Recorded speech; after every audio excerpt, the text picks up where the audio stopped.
وہ کون سی چیز تھی جس نے آپ کو اپنے عقائد پر اعتراض کرنے پر مجبور کیا؟ آپ کو کون سے بڑے چیلنج کا سامنا کرنا پڑا؟ آپ اس وقت اکیلی حجابی بس ڈرائیور تھی، ہے نا؟ میری دوست نے مجھے جنازے پر بلایا. میں پہلے کبھی جنازے پر نہیں گئی تھی اور نہ ہی کبھی میت کو دیکھا تھا.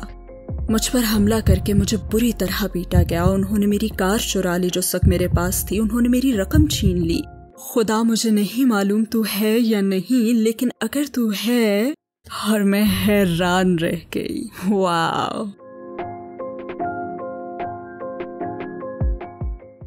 میرا پہلا سوال آپ سے یہ ہے کہ استادہ امینہ بلیک کون ہے؟ کیا آپ ہمیں اپنی زندگی کے بارے میں مختصراً بتا سکتی ہیں؟ بسم اللہ الرحمن الرحیم. میرا بیک گراؤنڈ یہ ہے کہ میں ایک 17 سال کی لڑکی کے ہاں پیدا ہوئی، چیسٹر میں، جو کہ لیورپول کے قریب ہے. اس نے مجھے اڈاپٹ کروانے کا فیصلہ کیا اور مجھے شیفیلڈ کی رہائشی ایک فیملی نے بچپن میں ہی اڈاپٹ کر لیا. لہٰذا میں شیفیلڈ آ گئی، وہیں رہی اور اب بھی رہ رہی ہوں. تو میں ایک اڈاپٹ کی ہوئی اکلوتی بچی تھی. میرے والد شیفیلڈ یونیورسٹی میں انگلش اور لنگوسٹک کے پروفیسر تھے اور میری والدہ شاعرہ اور آرٹسٹ تھیں. افسوس دونوں کا اب انتقال ہو چکا ہے. اور ہاں، اسی لیے میری پرورش بڑی دلچسپ، بہت تعلیمی ماحول میں ہوئی، لیکن میں خود سے بچی تھی، اصل میں ٹام بوائے. مجھے گھڑ سواری، کاریں، لوریز اور بسیں پسند تھیں، اور میرا لباس اور کوئی بھی چیز لڑکیوں کی طرح نہیں تھی. ایمان کے لحاظ سے آپ کی زندگی کیسی تھی؟ آپ کا کس پر ایمان تھا؟ میرا ایمان، میری پرورش بطور عیسائی کی گئی، جس کی درخواست میری حقیقی ماں نے کی تھی، اور مجھے سنڈے اسکول بھیجا گیا جو مجھے پسند تھا. لیکن میں بہت چھوٹی عمر سے، لڑکپن سے ہی عیسائیت پر ہمیشہ سوال اٹھاتی تھی. لیکن مجھے پیغمبروں اور بائبل میں لکھے قصے پسند تھے. ہم سنڈے اسکول میں بیٹھتے تھے اور ٹیچر ہمیں بہت اچھے سے عیسیٰ علیہ السلام اور موسیٰ علیہ السلام اور ابراہیم علیہ السلام کے قصے سنایا کرتے تھے. اپنے بچپن میں مجھے یہ سب بہت اچھا لگتا تھا. لیکن وقت کے ساتھ ساتھ جب میں شاید 15 یا 16 سال کی تھی، تب بائبل کے متعلق میں نے سوالات پوچھے اور اس کی سچائی پر قائل کرنے والے جوابات نہ ملے، تو گویا یہ ایک بنیاد پھر بن گئی تھی. بہرحال اس وقت میں خدا پر واقعی یقین رکھتی تھی، لیکن میں نے خود کو کسی مخصوص مذہب کے ساتھ نہیں جوڑا تھا. وہ کون سی چیز تھی جس نے آپ کو اپنے عقائد پر اعتراض کرنے پر مجبور کیا، اور ایسا کب ہوا؟ جب مجھے پتا چلا کہ بائبل میں متضاد باتیں ہیں، یا اصل میں مجھے ایک پادری سے پتا چلا، وہ بہت اچھا تھا اور بہت دیانتدار بھی. میں نے اس سے کہا، یہ سب کیا ہے؟ مجھے خدا کو کیوں ماننا چاہیے؟ مجھے بائبل پر ایمان کیوں لانا چاہیے؟ تو اس نے جواب دیا کہ آپ کو اپنے دل سے ایمان لانا ہوگا. میں نے کہا، اس کا ثبوت کیا ہے؟ تو میں نے اس سے یہ سوالات پوچھے تھے. آپ کو اپنے دل سے ماننا ہوگا، یہ ایک احساس کا نام ہے. اور میں نے سوچا کہ ہاں، میں خدا پر ایمان رکھتی ہوں، لیکن اگر یہ الفاظ، یہ کتاب اپنا خدا کا کلام ہونا ثابت ہی نہیں کر سکتی، اور اس میں متضاد باتیں موجود ہیں، اور اگر یہ واقعی خدا کا کلام ہوتا تو میرے خیال میں یہ متضاد باتوں سے پاک ایک پرفیکٹ کلام ہوتا. لہٰذا میرا نہیں خیال کہ میں اس پر عمل کر سکتی ہوں. اسلام کے بارے میں آپ کے کیا خیالات تھے؟ میں بچپن میں بھی مسلمانوں کے ساتھ ہمیشہ گھل مل جاتی تھی. بطور پروفیسر میرے والد کے مسلمان اسٹوڈنٹس بھی تھے، اور اسلام کے ساتھ میرا پہلا رابطہ دراصل اس لڑکی کے ذریعے ہوا جس کے ساتھ میں 17-18 سال کی عمر میں نائٹ کلبنگ کرتی تھی. میں شاید 18 سال کی تھی اور گھر میں نے 16 سال کی عمر میں چھوڑا تھا. مطلب میں اتنی زیادہ خود سر تھی. میں نے اپنے لیے کونسل فلیٹ اور ایک کونسل پراپرٹی لی. یہ چھوٹی سی پراپرٹی تھی. ہوا یہ کہ میرا اٹھنا بیٹھنا کچھ غلط لوگوں میں ہو گیا، اور کچھ بدماش قسم کے لوگوں نے میرے رہائشی اپارٹمنٹ میں مجھ پر حملہ کرنے کے لیے کچھ لوگوں کو بھیجا. وہاں مجھ پر حملہ کر کے مجھے بری طرح سے پیٹا گیا. انہوں نے میری کار چرا لی جو اس وقت میرے پاس تھی. انہوں نے میری رقم چھین لی. اور واقعی سبحان اللہ سبحانہ و تعالیٰ انسانوں کو ایسی صورتحال سے دوچار کرتا ہے جہاں انہیں مجبوراً کوئی قدم اٹھانا پڑتا ہے، کیونکہ اس کے بغیر آپ کی زندگی کبھی تبدیل نہیں ہو سکتی. تبدیلی کے لیے آپ کی زندگی میں اس پکاڑ کا پیدا ہونا ضروری ہے. اور اس حملے کے بعد میں واپس اپنے فلیٹ میں جانے سے بہت خوفزدہ تھی. پھر میں جس جگہ گئی وہ میری وہی مسلمان دوست تھی جس کے ساتھ میں نائٹ کلبنگ کرتی تھی. اس نے کہا تھا نہیں آ جاؤ اور میرے گھر میں آ کر رہو. تو میں اس کے گھر رہنے چلی گئی اور اس کے گھر میں صرف ایک کتاب تھی اور یہ کتاب ہے القرآن. اور قرآن یہ انگلش اور عربی کا ورژن تھا. چونکہ میں بور ہو جانے والی ایک ٹین ایجر تھی، بور ہو رہی تھی، تو میں نے اس کتاب کو دیکھا اور اس سے کہا کیا میں اسے دیکھ سکتی ہوں؟ اس نے کہا ٹھیک ہے، جاؤ اپنے ہاتھ منہ دھو لو، پھر تم کتاب کھول کر پڑھ سکتی ہو۔ تو میں نے کتاب کھولی اور میں نے دیکھا سبحان اللہ، میں نے وہ قصے دیکھے جنہیں اپنے سنڈے اسکول میں دیکھا اور پسند کیا تھا۔ میں نے سوچا واو، یہ تو اسکول والی جانی پہچانی چیزیں ہیں۔ یہ بات قابل ذکر ہے کہ مغربی اسکولوں میں آپ کو عیسائیت اور اسلام دو بالکل مختلف چیزوں کے طور پر پڑھائے جاتے ہیں۔ خدا اور اللہ کے درمیان موازنے کا کوئی اختیار نہیں ہے۔ اللہ مسلمانوں کے لیے اور خدا عیسائیوں کے لیے ہے۔ یہ بالکل ایسا ہے جیسے مختلف مذاہب کے مختلف خدا ہوں، اور میں بھی یہی سمجھتی تھی۔ پھر میں نے اپنی دوست سے سوالات پوچھنے شروع کیے کہ یہ کتاب کون سی ہے، یہ عیسائیت سے اتنی ملتی جلتی کیوں ہے؟ تو اس نے مجھے اپنے پڑوسی سے ملوایا اور اس نے کہا مجھے کچھ وقت دو، میں تمہیں جوابات لا دوں گا۔ وہ یقیناً اپنے شیخ کے پاس گیا ہوگا اور شیخ نے ظاہر ایسے کچھ آیات دیں جو میرے سوالات کے مطابق تھی، جو کہ سائنسی ثبوت تھا۔ میں نے کہا واو، یہ کمال کی بات ہے۔ اور اس نے مزید کہا بڑی اہم بات سنو، یہ تقریباً 1400 سال پہلے ایک ریگستان میں غیر پڑھے لکھے انسان پر اترا تھا، اور میں تو بالکل حیران رہ گئی۔ واو۔ پھر اس بھائی نے ہمیں الرسالہ پیغام نامی ویڈیو دی۔ یہ 2.5 یا 3 گھنٹے کی تھی، مجھے ٹھیک سے یاد نہیں۔ اللہ سبحانہ و تعالیٰ مجھے فلم کے اس اہم آخری حصے میں اس کمرے میں لائے جہاں کونے میں ٹی وی رکھا تھا، جب بلال رضی اللہ تعالیٰ عنہ کعبے پر چڑھ کر آذان دیتے تھے۔ جب میں نے آذان سنی تو ایسا لگا جیسے میرا پورا جسم ایک نرم و گرم احساس میں ڈوب گیا ہو، جیسے اس احساس نے مجھے ڈھانپ لیا ہو۔ یقیناً یہ ایمان کی مٹھاس ہے جو مجھے ملی، ایمان کی مٹھاس۔ مجھے اپنی دوست کی طرف مڑنا اور یہ کہنا یاد ہے میں مسلمان ہونا چاہتی ہوں، ابھی اور اسی وقت۔ آپ کی فیملی اور دوستوں نے کیا رد عمل دیا؟ چونکہ یہ 9/11 سے پہلے کا واقعہ ہے، اس لیے میرے خیال میں یہ کافی آسان تھا، کیونکہ اس وقت برطانوی معاشرے میں ملٹی کلچرلزم کا عنصر موجود تھا۔ مسلمان ہونے کے بعد مجھے اپنے والدین کے پاس جانا اور بے پرواہی سے انہیں بتانا یاد ہے، اور میرے خیال میں بہت سے نو مسلم یہی کرتے ہیں۔ میرے والد کا خیال تھا کہ یہ وقتی ابال ہے، اور میری والدہ پریشان تھی کہ مجھ سے زیادتی ہوگی، کام نہیں کرنے دیا جائے گا، اور اسی قسم کے خدشات۔ تو وہ فکر مند ضرور تھے، لیکن اتنے فکر مند نہیں تھے جتنے کہ اب مسلمان ہونے والے بچوں کے والدین یا فیملی ممبرز پریشان ہوتے ہیں۔ لیکن آپ کے والد نے آپ کو سنجیدہ نہیں لیا۔ انہوں نے شروع میں مجھے سنجیدہ نہیں لیا، لیکن انہوں نے دیکھا کہ اسلام نے مجھے جذباتی استحکام دیا ہے اور مجھے کافی زیادہ سمجھدار اور کم ضدی بنا دیا ہے۔ میں اب کافی رحم دل اچھی انسان بن گئی تھی الحمدللہ، اور میرے خیال میں انہوں نے سوچا کہ اسلام میرے لیے نقصان دہ نہیں بلکہ کافی اچھا رہا تھا۔ مسلمان ہونے کے بعد آپ کو کون سے بڑے چیلنج کا سامنا کرنا پڑا؟ میرے خیال میں ایک بہت بڑا چیلنج علم حاصل کرنا تھا۔ مجھ میں علم حاصل کرنے کی بہت تڑپ تھی۔ میں مسلمان ہونے کے حوالے سے بہت ایکسائٹڈ تھی، اور جب میں مسلمان ہوئی تو لا الہ الا اللہ کے سوا کچھ نہیں جانتی تھی، بس اتنا ہی۔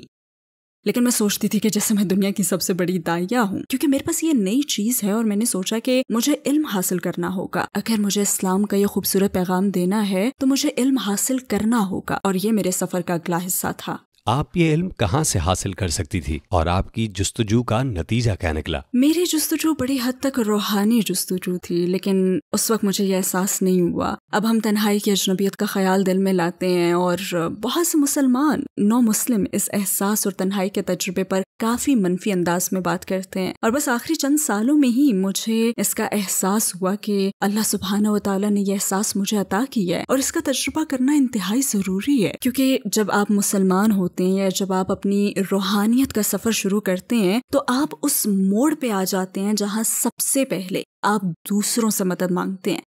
تو میں اپنی دوستوں سے کہتی کہ مجھے نماز سکھائیں۔ میں نماز پڑھنے کے لیے بےتاب تھی، میں پوچھتی رہتی، اور میں تب بہت جھنجھلا گئی جب کوئی بھی مجھے نماز پڑھنا نہیں سکھا سکا۔ ہر کوئی کہتا انشاءاللہ، مگر کچھ بھی نہیں ہوا، اور ایسا اس وقت تک ہوتا رہا جب مجھے یہ احساس ہوا کہ دراصل مجھے لوگوں سے مدد نہیں مانگنی چاہیے، کیونکہ یہ پہلی جائے پناہ نہیں ہے۔ پہلی جائے پناہ تو اللہ سبحانہ و تعالیٰ سے مدد مانگنا ہے۔ پھر فون باکس میں ایک لڑکا دکھائی دیا، وہ لمبا اونچا مخلوط نسل کا لڑکا تھا۔ وہ فون باکس سے مجھے دیکھ رہا تھا، اور اچانک اس نے فون باکس کھولا اور اپنا سر باہر نکال کر پوچھا تم مسلمان ہو؟ پھر اس نے کہا ذرا رکو، مطلب اتنا لمبا چوڑا آدمی جب آپ کو رکنے کا کہے تو رکنے کے سوا کوئی چارہ نہیں نا، لہٰذا میں انتظار کر رہی تھی۔ اس نے فون اٹھایا اور ایک نمبر ملایا اور پھر فون باکس سے فون ہاتھ میں لے کر باہر لے آیا اور کہا یہ سسٹر ٹریسی ہیں، ان سے بات کرو۔ اور سبحان اللہ، وہ نہ صرف میری رہنما اور ٹیچر بن گئیں بلکہ انہوں نے خود مجھے استاذہ بنانے کا راستہ بھی ہموار کیا۔ انہوں نے مجھے نماز پڑھنا سکھائی، مجھے ارکان الایمان سکھائے، انہوں نے مجھے مسلمان بننے کا صحیح راستہ دکھایا، مجھے حجاب کے بارے میں بتایا، اور در حقیقت وہ اللہ سبحانہ و تعالیٰ سے کی گئی میری دعا کا جواب ہی تھیں۔ سبحان اللہ، حیرت انگیز۔ اسلامی اعمال جیسے کہ دن میں 5 وقت کی نماز اور پورا مہینہ روزے رکھنے کے بارے میں بتائیے، کیا یہ کام آپ کے لیے مشکل تھے؟ در حقیقت میرا نماز کا سفر بڑا حیرت انگیز تھا، کیونکہ وہی بات کہ میں نماز پڑھنا سیکھ رہی تھی، ٹریسی نے مجھے پڑھنے کے لیے نماز سکھانے والی ایک چھوٹی سی کتاب دی تھی۔ تو میں اس مرحلے میں تھی، لیکن میں نماز نہیں پڑھ رہی تھی۔ انہی دنوں میری ایک دوست کے والد سیڑھی سے گر گئے، انہیں ہارٹ اٹیک ہوا، اور وہ مسلمان فیملی تھی، تو وہ سیڑھی سے گرے، ہارٹ اٹیک ہوا اور ان کا انتقال ہو گیا، اللہ یرحمہ۔ جب میں اس دوست کے گھر جایا کرتی تھی تو یہی انکل اندر آتے تھے اور کچن میں جا کر وضو کرتے تھے اور کمرے میں رکھے گیس فائر کے سامنے نماز پڑھتے تھے، اس لیے مجھے پتا تھا کہ یہ شخص نماز پڑھتا ہے۔ میری دوست نے مجھے جنازے پر بلایا۔ میں پہلے کبھی جنازے پر نہیں گئی تھی، نہ کبھی میت کو دیکھا تھا۔ پاکستانی کلچر میں یہ بڑا مختلف ہوتا ہے، وہ میت کو تابوت میں رکھ کر گھر کے کمرے میں رکھتے ہیں اور چہرے کو کھلا رکھتے ہیں، پھر نماز جنازہ کی تیاری ہونے پر اسے ڈھک دیتے ہیں۔ پھر اس نے کہا کہ اندر آ جاؤ اور دیکھ لو، کیونکہ میرے والد تمہارے بارے میں بہت سوچتے تھے، آ جاؤ اور چہرہ دیکھ لو۔ میں بہت زیادہ نروس تھی۔ اس نے کہا نہیں سب ٹھیک ہے، کچھ بھی نہیں ہوگا، اور میں نے اس تابوت میں دیکھا، اور جب میں وہاں بیٹھی تو واللہ العظیم وہ بھائی وہاں لیٹے مسکرا رہے تھے۔ ان کی مسکراہٹ اتنی خوبصورت تھی اور ان کے چہرے سے نور چھلک رہا تھا، اور اس لمحے اللہ سبحانہ و تعالیٰ نے مجھے یاد دلایا اور ان بھائی کے نماز پڑھنے کا ویژن مجھے عطا کیا، تو میں فوراً یہ راز سمجھ گئی کہ یہ مسکراہٹ اسی نماز کا نتیجہ ہے، اور اس وقت کے بعد سے میں نے ایک نماز بھی نہیں چھوڑی۔ آپ اس وقت اکیلی حجابی بس ڈرائیور تھی، ہے نا؟ مجھے بچپن سے ہی بڑی گاڑیاں پسند تھیں، اور میں کھیت میں کام کرنا اور وہاں والنٹیئر بننا، ٹریکٹرز چلانا اور اسی طرح کے کام کرنا چاہتی تھی۔ مجھے یہ سب بہت پسند تھا، اور جب میری عمر گاڑی چلانے کے قابل ہو گئی، یو کے میں بس چلانے کے لیے آپ کی عمر 21 ہونی چاہیے۔ میں پہلے ہی مسلمان ہو چکی تھی اور حجاب پہنتی تھی، لیکن میں نے سوچا حجاب مجھے بس چلانے سے کیوں روکے گا۔ الحمدللہ میں آگے بڑھی اور پھر اس بس اسٹیشن پر گئی اور وہاں جا کر اصرار کیا کہ مجھے ایک درخواست فارم چاہیے۔ اس میں کامیابی کے لیے آپ کے سامنے 2 رکاوٹیں ہوتی ہیں، بلکہ 3۔ سب سے پہلی تو یہ کہ آپ ایک عورت، بلکہ بہت کم عمر عورت ہیں۔ دوسری، آپ حجاب پہننے والی مسلمان عورت ہیں، تو آپ کو ان تمام رکاوٹوں سے گزرنا ہوتا ہے، اور پھر آپ کو مسلم کمیونٹی کی رکاوٹوں سے بھی گزرنا ہوتا ہے، جیسے کہ حرام پولیس جو آپ کے پاس آئیں گے اور کہیں گے او تم حجاب پہن کر یہ کیا کر رہی ہو، اور تم مردوں کے ساتھ گھل مل رہی ہو، اور اسی طرح کی چیزیں۔ دراصل میرے گروپ میں باقی سارے ٹرینیز مرد تھے اور میں ایک اکیلی تھی جس نے پہلی مرتبہ ٹیسٹ پاس کیا تھا۔ آپ نے اپنا ایمان کیسے قائم رکھا اور دوسروں کو اسلام چھوڑنے سے بچانے کے لیے کیا کرنا چاہیے؟ اس کے لیے کئی مختلف چیزوں پر غور کرنا ہوگا۔ سب سے پہلے نو مسلموں کو رہنما کی ضرورت ہوتی ہے، انہیں براہ راست سپورٹ درکار ہوتی ہے تاکہ انہیں آسان اور سیدھے راستے پر لایا جا سکے۔ لوگ یہ سمجھتے ہیں کہ چونکہ اللہ سبحانہ و تعالیٰ نے آپ کو ایمان کی یہ مٹھاس اور مسلمان ہونے کے لیے یہ ہدایت عطا کی ہے تو آپ میں خود بخود مضبوط ایمان اور تقویٰ آ جائے گا۔ ایسا نہیں ہوتا۔ کیا نومولود بچے سے کھڑے ہونے اور میراتھن میں دوڑنے کی امید رکھ سکتے ہیں آپ؟ ایسا کبھی نہیں ہوگا۔ اس کے لیے آپ کو سپورٹ درکار ہوتی ہے۔ میرے مطابق ایک لحاظ سے یہ یاد رکھنا بہت اہم ہے کہ مسلمان ہونا ایک عمل کا نام ہے، اور اس پورے عمل میں لوگوں کو آگے بڑھنے میں مدد دینے کے لیے ہمارے پاس سٹرکچر کا ہونا ضروری ہے، چاہے یہ سوشل سٹرکچر ہو یا پھر جذباتی یا نفسیاتی سٹرکچر۔ آپ کے خیال میں کیا آج کل دنیا میں اسلاموفوبیا بڑھ رہا ہے اور اسے روکنے کے لیے کیا کرنا چاہیے؟ اسلاموفوبیا آج کی دنیا میں واقعی بڑھ رہا ہے۔ میڈیا اس کے لیے بہت بڑا پلیٹ فارم ہے۔ ہمیں بطور امت مل کر جدوجہد کرنی ہوگی۔ اللہ سبحانہ و تعالیٰ فرماتے ہیں نا کہ خود کو تقسیم مت کرو، کیونکہ جب تقسیم ہوگے تو کمزور ہو جاؤ گے۔ ہمیں کم از کم اسی موضوع پر متحد ہونا اور عقل و شعور پیدا کرنا ہوگا۔ ہمیں یہ علم اور شعور اللہ سبحانہ و تعالیٰ کے کلام سے، اللہ سبحانہ و تعالیٰ کی رہنمائی سے حاصل کرنا ہوگا، تاکہ ایسا جوابی بیانیہ تخلیق کیا جائے جسے دنیا سمجھ سکے۔ اور یہ ہم کیسے کر سکتے ہیں؟ یہ فیصلہ کرنا ہمارا کام ہے۔ لیکن اب ہم ہاتھ پر ہاتھ دھرے خاموش نہیں بیٹھ سکتے، کیونکہ جب آپ خاموش ہوتے ہیں تو ایک خالی جگہ بن جاتی ہے، اور خالی جگہ کو کوئی نہ کوئی چیز ضرور پر کرتی ہے، اور اس وقت یہ منفی سوچوں سے پر ہے۔ دیکھیں، ہم نمائندے ہیں، تو کیوں نہ ہم اسلام کو خوبصورت ترین انداز میں پیش کرنا شروع کر دیں، کیونکہ یہ خوبصورت دین ہے اور بہت سے لوگ اس کی تلاش میں ہیں۔ میں رسول اللہ صلی اللہ علیہ وآلہ وسلم کا ایک قصہ سنانے لگی ہوں، کیونکہ میڈیا اس وقت بھی تھا، ہے نا، اس وقت بھی میڈیا ہر زمانے میں رہا ہے الفاظ کی صورت میں۔ اور جس وقت رسول اللہ صلی اللہ علیہ وآلہ وسلم مکہ میں داخل ہوئے تو میڈیا کا کہنا تھا، یہ ہم سب کو قتل کر دیں گے، یہ ہم سب کو ذبح کر ڈالیں گے، خون کی ندیاں بہہ جائیں گی۔ ہر کوئی ان مسلمانوں سے خوفزدہ تھا، کیونکہ انہوں نے ان پر ظلم کیا تھا، انہوں نے ان کے ساتھ برا سلوک کیا تھا۔ لیکن جب رسول اللہ صلی اللہ علیہ وآلہ وسلم دوبارہ مکہ میں داخل ہوئے تو انہوں نے لوگوں کو جمع کیا اور کہا، تم مجھ سے کیا امید رکھتے ہو؟ تمہیں مجھ سے کیا توقع ہے؟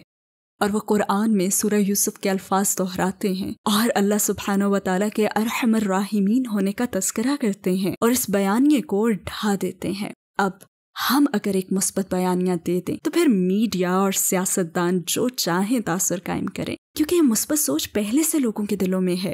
آپ کے خیال میں لوگوں کو اسلام کی دعوت دینے کا بہترین طریقہ کیا ہے؟ لوگوں کو اسلام کی دعوت دینے کے مختلف طریقے ہیں، جو اس پر منحصر ہے کہ وہ زندگی میں کس مقام پر ہیں۔ جب آپ اسلام اعمال صالحات پر عمل کرتے ہیں تو آپ اعتبار کے حامل فرد بن جاتے ہیں، ایک ایسا فرد سب انسانوں سے بہتر ہوتا ہے۔ آپ باتوں کے بجائے اسلام پر عمل کر کے دکھاتے ہیں۔ اور اگر ہم نہ صرف رسول اللہ بلکہ یوسف علیہ السلام اور تمام پیغمبروں کا عمل دیکھیں تو ابتدائی مراحل میں لوگوں میں یہی اعتبار پیدا کیا گیا، کیونکہ اگر آپ لوگوں میں اپنا اعتبار پیدا نہیں کر سکتے، اگر آپ سب سے بہتر بن کر نہیں دکھا سکتے تو لوگ آپ کی بات کیوں سنیں گے؟ جب آپ خود ہی اچھے طور طریقے نہ اپنا رہے ہوں تو انہیں حق کا پیغام کیسے پہنچا سکتے ہیں؟ ہمارے پیغمبر کی کون سی بات نے آپ کو سب سے زیادہ متاثر کیا؟ یہ بہت ہی گہرا سوال ہے۔ جواب یہ ہے کہ ہر چیز نے متاثر کیا، ہر چیز نے۔ جب بھی میں رسول اللہ صلی اللہ علیہ وآلہ وسلم کے بارے میں کچھ نیا پڑھتی یا جانتی ہوں تو ان کے ساتھ میری محبت اور بڑھ جاتی ہے۔ لیکن اس میں ایک خاص بات یہ ہے کہ جب مجھے یہ چیز معلوم ہوئی تو میں رو پڑی، سبحان اللہ۔ اور یہ در حقیقت ایک خوبصورت واقعہ تھا۔ جب رسول اللہ ضعیف ہو رہے تھے اور زندگی کے آخری دن تھے تو دو صحابہ کے سہارے چل رہے تھے۔ انہوں نے فرمایا، میں اپنے بھائیوں کو یاد کرتا ہوں، میں اپنے بھائیوں کو یاد کرتا ہوں۔ اور صحابہ نے عرض کیا، یا رسول اللہ، ہم تو آپ کے ساتھ ہیں، ہم تو آپ کے ساتھ ہیں۔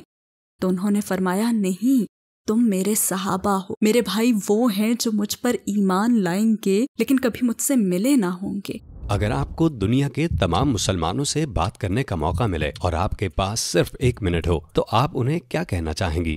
میں کہوں گی کہ تعصبات کو ایک طرف رکھیں، اپنے دلوں کو کشادہ کریں اور مطمئن دلوں کے بارے میں سوچیں۔ آپ اپنے دل اور زندگی کو کیسے پرامن بنانا چاہتے ہیں، اور یہ جو خالی پن ہے، بہت سے لوگ ایک خالی پن، روحانی خلا کا شکار ہیں جسے مثبت چیزوں سے پر کرنا ہوگا۔ میرے غیر مسلم دوست جب مجھ سے پوچھتے ہیں تو میں ہمیشہ یہی کہتی ہوں کہ اگر آپ حق کی تلاش کریں، اگر آپ اپنے دل کو کشادہ کریں، اپنے تعصبات کو ایک طرف رکھ دیں اور پورے خلوص سے حق کی تلاش کریں اور دعا کریں، خدا مجھے نہیں معلوم تو ہے یا نہیں، لیکن اگر تو ہے تو مجھے حق کے راستے پر چلا دے، اور پھر دیکھیں کیا ہوتا ہے۔